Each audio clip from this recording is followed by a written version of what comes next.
अस्सलामु अलैकुम नाज़रीन, आप देख रहे हैं सियासत टीवी पर आलमी खबरनामा। मैं हूं नाज़िमा। सबसे पहले नजर डालते हैं हेडलाइंस पर। जो बाइडन इंतखाबी दौर से दस्तबरदार, कमला हैरिस की हिमायत का ऐलान। अमेरिका में डेमोक्रेटिक पार्टी की तमाम 50 रियासती सदूर की कमला हैरिस को हिमायत हासिल। बाइडन अमेरिकी तारीख के वाहिद बदतरीन सदर, साबिक सदर ट्रंप का इल्जाम। कहा, कमला हैरिस को सदारती इलेक्शन में शिकस्त देना हुआ मजीद आसान। गजा में 24 घंटों के दौरान इसराइली हमले, मजीद 64 फलस्तीनी शहीद। एक और बड़े ऑपरेशन का फौज ने दिया इशारा, खान यूनिस के मशकी इलाकों को खाली करने का मुतालबा। इसराइली वजीर आज़म नेतन्याहू अमेरिका के लिए हुए रवाना। कहा, दुश्मन जान ले, अमेरिका और इसराइल आज कल और हमेशा एक साथ खड़े हैं। वाशिंगटन में मुतहरिक शहरियों ने इसराइली वजीर आज़म के कांग्रेस से खिताब के मौके पर एहतजाज का किया ऐलान। कैपिटल हिल के बाहर होगा एहतजाज। अमेरिका की इसराइली जंग के लिए हिमायत के खिलाफ भी होगा जबरदस्त मुजाहरा। और 8 साल बाद ईरान और सूडान के दरमियान सिफारती ताल्लुकात हुए मुकम्मल बहाल। सूडान की फौजी क़यादत ने लिया फैसला। हेडलाइंस आपने देखी। अब पेश है खबरों की तफसील। शुरुआत करते हैं अमेरिका से जुड़ी अहम खबरों से। जैसा कि अमेरिकी सदर जो बाइडन ने आइंदा नवंबर में होने वाले सदारती इंतखाबात में बिल आखिर हिस्सा न लेने का फैसला कर लिया। सदर जो बाइडन के इंतखाब न लड़ने के फैसले के बाद नायब सदर कमला हैरिस ने डेमोक्रेटिक नामजदगी जीतने का अहद किया, तो उधर डेमोक्रेटिक पार्टी के सरकर्दा रहनुमाओं ने हैरिस की हिमायत का ऐलान किया। पेशनाज़ीन तमाम तर तफसीलात इस रिपोर्ट में।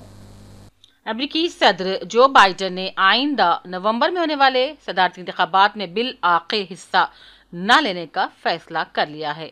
अपनी बढ़ती उम्र और खराबी सेहत की वजह से पार्टी के सरकर्दा रहनुमा उनसे ओहदे सदारत की दौड़ से दस्तबरदार होने की अपील कर रहे थे और इतवार के दिन बाज़ाब्ता उन्होंने इसका ऐलान कर दिया।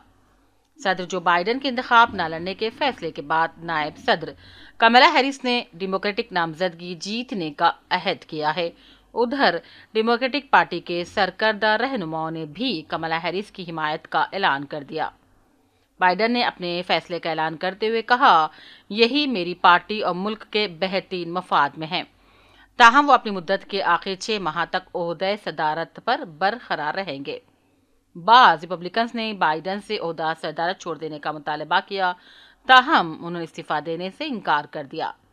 गुज़िश्ता माह ट्रंप के साथ एक मुबाहिसे में नाकाम कारकर्दगी के बाद से 81 साला बाइडन पर सदारती दौर से दूर रहने के लिए दबाव बढ़ रहा था। सदर जो बाइडन ने अपनी नायब सदर कमला हैरिस को डेमोक्रेटिक पार्टी का नया उम्मीदवार बनाने की हिमायत की है, जिसके बाद पार्टी के बेशतर रहनुमाओं ने भी उनकी हिमायत का ऐलान कर दिया। कमला हैरिस ने कहा, वो डेमोक्रेटिक पार्टी की जानिब से नामजदगी हासिल करने और जीतने का इरादा रखती हैं। उन्होंने कहा, ट्रंप को शिकस्त देने के लिए अपनी कौम को मुत्तहिद करने के लिए अपनी पूरी ताकत से मैं हर मुमकिन कोशिश करूंगी। उन्होंने अपने एक और पैगाम में कहा, मैं अमेरिका का सदर बनने की दौड़ में हूँ। मुझे सदर की तौसीक़ करने पर फ़ख्र है और मेरा इरादा है कि नामजदगी हासिल करूँ और जीत जाऊँ। कैलिफोर्निया के गवर्नर जैसे मुतअद्दिद सीनियर डेमोक्रेटिक रहनुमाओं ने भी कमला हैरिस की हिमायत का ऐलान कर दिया है। Association of state democratic committees के मुताबिक डेमोक्रेटिक पार्टी से वाबस्ता 57 रियासती सतह के पार्टी रहनुमाओं की जबरदस्त अक्सरियत ने कमला हैरिस की हिमायत में वोट दिया है। इस इदारे के चेयरमैन ने सोशल मीडिया एक्स पर अपने बयान में कहा, मुझे फ़ख्र है कि मुल्क भर में रियासती पार्टी के चेयर्स, नायब सदर और एग्जीक्यूटिव डायरेक्टर्स कमला हैरिस की हिमायत में पूरी तरह से मुत्तहिद हैं। उन्होंने कमला हैरिस को डोनाल्ड के खिलाफ मजबूत उम्मीदवार करार दिया। अगरचे के सदर जो बाइडन समेत पार्टी के बेशतर सरकर्दा रहनुमाओं ने कमला हैरिस की सदारती उम्मीदवार के तौर पर हिमायत का ऐलान कर दिया, ताहम उन्हें अभी डेमोक्रेट पार्टी की जानिब से नामजदगी जीतनी बाकी है। पार्टी के होने वाले आइंदा कन्वेंशन में सदारती उम्मीदवार को नामजद किया जाएगा। जो बाइडन के सदारती दौर से दस्तबरदार होने का मतलब यह है कि अब रिपब्लिकन पार्टी के उम्मीदवार ट्रंप सबसे ज्यादा उम्र रसीदा यानी कि 78 साल उम्मीदवार हैं, जो कि सदारती तारीख के सबसे बूढ़े उम्मीदवार होंगे। ट्रंप ने अपने social media platform truth social पर बाइडेन के फैसले के बाद अपनी राय का इजहार किया और कहा, बाइडेन के मुकाबले में कमला हैरिस को शिकस्त देना आसान हो गया है। एक और पोस्ट में उन्होंने बाइडेन पर तंज किया और कहा, ये अभी खत्म नहीं हुआ है, मुमकिन है कि बाइडेन कल फिर आ जाएं और भूल जाएं कि वो दौड़ से बाहर हो चुके हैं। ट्रंप के कुछ सख्त हामियों बशमूल मार्जोरी टेलर ग्रीन और ग्रिग एबिट ने कहा, उनका उम्मीदवार नवंबर में होने वाले इंतखाबात में हैरिस को आसानी से शिकस्त दे सकता है। सदारती उम्मीदवारों के दरमियान अगली बहस आइंदा माह सितंबर में होगी, जो फॉक्स न्यूज के बजाय ABC चैनल पर नशर की जाएगी। मुमकिन है कि इस मुबाहिसे में कमला हैरिस और ट्रंप आमने सामने हों। ब्यूरो रिपोर्ट, सियासत TV।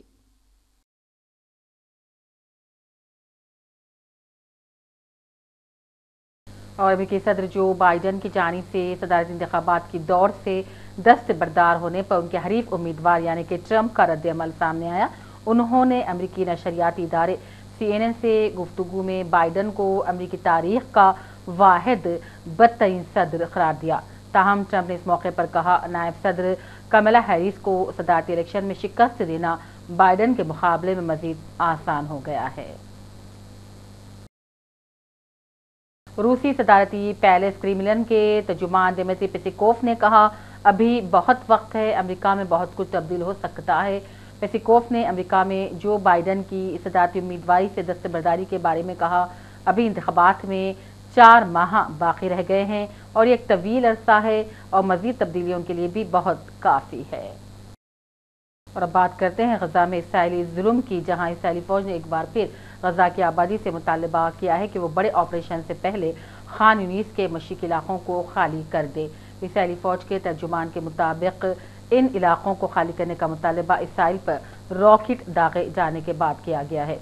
इसराइली फौज ने कहा, इंसानी इलाका करार दिए जाने वाले इलाके से रॉकेट ग्रेनेड दागे जाने और मुसल्लह अफराद की कार्रवाइयों का सिलसिला फिर से शुरू होने के खिलाफ पूरी ताकत का इस्तेमाल किया जाएगा, जबकि वो शहरी आबादी को मुतहरिब इलाकों से दूर रखने के लिए इंसानी इलाके की हदूद पर गौर कर रहे हैं। और गजा में 24 घंटों के दौरान इसराइली हमलों में मजीद 64 फलस्तीनी शहीद हो गए हैं। इसराइली और इत्तेहादियों के यमन और लिबनान पर भी हमले जारी हैं। इसराइली फौज ने जनूबी लिबनान में मज़ाफ़ात में गोलाबारी की, जिसके नतीजे में 2 लिबनानी फौजी जख्मी भी हो गए, जबकि यमन में इसराइली फिज़ाई हमलों में हलाकतों की तादाद 6 हो गई है, 83 जख्मी भी हो गए हैं। और इसराइल ने रवां हफ्ते जंगबंदी से मुताल्लिक़ मुज़ाकिरात दोबारा शुरू करने का ऐलान किया। अमेरिका रवानगी से कबल वज़ीर-ए-आज़म नेतन्याहू ने कहा, गजा जंगबंदी के माहदे पर मुज़ाकिरात जुमेरात को दोबारा शुरू होंगे। याद रहे कि 7 अक्टूबर 2023 से गजा में जारी इसराइली जारहत में अब तक तकरीबन 39,000 फ़लस्तीनी शहीद हो गए हैं, तो 90,000 से भी ज़्यादा ज़ख्मी हैं, जिनमें बच्चों और ख़वातीन की बड़ी तादाद शामिल है। गजा जंग और इसकी वजह से मुसलसल शहरी हलाकतों में इजाफे के खिलाफ वाशिंगटन के शहरियों ने इसराइली वज़ीर-ए-आज़म नेतन्याहू के कांग्रेस से खिताब के मौके पर एहतजाज की तैयारियां शुरू कर दी हैं। बताया जा रहा है कि ये एहतजाज कैपिटल हिल के बाहर किया जाएगा। एहतजाज अमेरिका की इसराइली जंग के लिए हिमायत के खिलाफ भी किया जाएगा।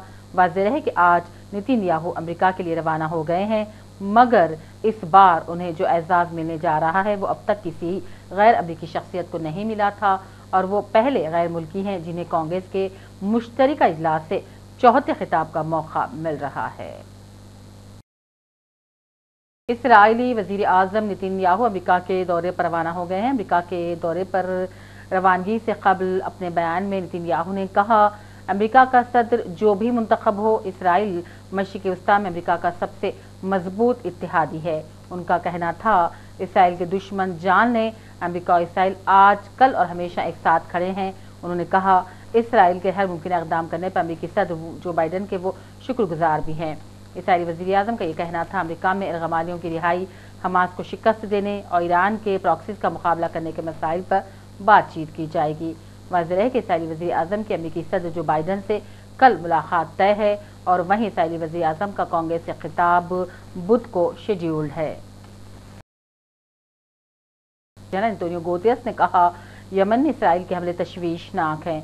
गुतेरेस ने वाज़ेह किया कि उन्हें यमन में इसराइल के हमले पर गहरी तशवीश है और इस तरह के हमले खित्ते में मज़ीद तनाव का सबब बनते हैं। याद रहे कि इसराइल ने हफ्ते की शाम حوثیوں کے زیر کنٹرول بحیر احمر کے ساحل پر واقع الحدیدہ بندرگاہ پر فضائی حملہ کیا تھا، جن میں 6 افراد ہلاک اور کئی زخمی ہو گئے ہیں۔ ترکیہ نے حماس کو اسلحہ اور مالی مدد دینے کے اسرائیلی الزامات کو مسترد کر دیا اور اسے جھوٹ کا پلندہ قرار دیا۔ ترکیہ نے اسرائیلی الزامات کا جواب دیتے ہوئے کہا وہ ان جھوٹے الزامات کو مسترد کرتا ہے اور اسرائیلی الزامات غزہ جنگ سے توجہ ہٹانے کی کوشش ہے۔ اسرائیلی وزیر خارجہ نے ترکیہ پر حماس کو اسلحہ اور مالی مدد دینے کا الزام لگاتے ہوئے کہا تھا اسرائیلی سیکیورٹی سروس نے دہشت گردوں کے ان سیلز کو ناکارہ بنایا ہے جنہیں ترکیہ میں موجود حماس ہیڈ کوارٹر سے ہدایت مل رہی تھی۔ ایران اور سوڈان کے درمیان پچھلے کئی سالوں سے منقطع سفارتی تعلقات کو باہم بحال کر لیا گیا ہے۔ سن 2016 کے بعد اب عبدالعزیز حسن صالح کو ایران میں سوڈان کا سفیر مقرر کیا گیا ہے، جبکہ ایرانی سفیر نے بھی سوڈانی دارالحکومت میں ذمہ داریاں سنبھال لی ہیں۔ سوڈان کی فوجی قیادت میں قائم حکومت نے اپنے ہاں پیراملٹری فورسز کے ساتھ جاری خانہ جنگی کے دوران اپنے بیرونی تعلقات میں بہتری کی ضرورت کو محسوس کرتے ہوئے ایران کے ساتھ سفارتی بحالی کر لی ہے۔ سوڈان کی حکومت کی قیادت عملاً فوجی سربراہ جنرل عبدالفتاح برہان کر رہے ہیں۔ فرانسیسی حکام نے اولمپک گیمز کے دوران پانی کی دھاتی ساختہ بوتلوں کا استعمال روک دیا ہے۔ جو بوتلیں اولمپک انتظامیہ کو فراہم کی گئی تھی وہ بھی اب واپس منگوا لی گئی ہیں۔ فرانس میں یہ بوتلیں ایک فرانسیسی کمپنی پچھلے سال اگست سے ہی بنا کر مارکیٹ کر رہی تھی۔ یہی بوتلیں اولمپک گیمز کے لیے پچھلے ایک ہفتے سے پیش کی جا رہی تھی، لیکن جیسے ہی فرانسیسی حکام کو یہ اطلاع ملی کہ اس ہوٹل میں بسی فینول کا بڑھا ہوا استعمال ہے، اولمپک گیمز انتظامیہ سے یہ بوتلیں واپس منگوا لی گئیں۔ جنوبی افریقہ میں پولیس نے ایک فارم سے $100 ملین سے زائد مالیت کی منشیات تیار کرنے والی فیکٹری دریافت کر کے 4 ملزمان کو حراست میں لے لیا ہے۔ ملک کے شمالی علاقے میں مشکوک سرگرمیوں کی اطلاع پر چھاپہ مار کر 2 میگزین باشندوں سمیت 4 افراد کو حراست میں لے لیا گیا ہے۔ چھاپے کے دوران سیکیورٹی اداروں نے فارم سے کروڑا ڈالر مالیت کی منشیات تیار کرنے والی فیکٹری دریافت کی اور کرسٹل سمیت دیگر منشیات تیار کرنے والے کیمیکل بھی برآمد کیے۔ آخر میں لائنز پر ڈالتے ہیں ایک اور نظر۔ جو بائیڈن انتخابی دور سے دستبردار، کملا ہیرس کی حمایت کا اعلان۔ امریکہ میں ڈیموکریٹک پارٹی کے تمام 50 ریاستی صدور کی کملا ہیرس کو حمایت حاصل۔ بائیڈن امریکی تاریخ کے واحد بدترین صدر، سابق صدر ٹرمپ کا الزام، کہا کملا ہیرس کو صدارتی الیکشن میں شکست دینا ہوا مزید آسان۔ غزہ میں 24 گھنٹوں کے دوران اسرائیلی حملے، مزید 64 فلسطینی شہید۔ ایک اور بڑے آپریشن کا فوج نے دیا اشارہ، خان یونیس کے مشرقی علاقوں کو خالی کرنے کا مطالبہ۔ اسرائیلی وزیر اعظم نیتن یاہو امریکہ کے لیے ہوئے روانہ، کہا دشمن جان لے، امریکہ اور اسرائیل آج کل اور ہمیشہ ایک ساتھ کھڑے ہیں۔ واشنگٹن میں متحرک شہریوں نے اسرائیلی وزیر اعظم کے کانگریس سے خطاب کے موقع پر احتجاج کا کیا اعلان۔ کیپٹل ہل کے باہر ہوگا احتجاج، امریکہ کی اسرائیلی جنگ کے لیے حمایت کے خلاف بھی ہوگا زبردست مظاہرہ۔ اور 8 سال بعد ایران اور سوڈان کے درمیان سفارتی تعلقات ہوئے مکمل بحال، سوڈان کی فوجی قیادت نے لیا فیصلہ۔ اسی کے ساتھ عالمی خبرنامہ کا سلسلہ یہیں اختتام کو پہنچتا ہے۔ پوری ٹیم کے ساتھ دیجیے اجازت، دیکھتے رہیے سیاست ٹی وی۔ اللہ حافظ۔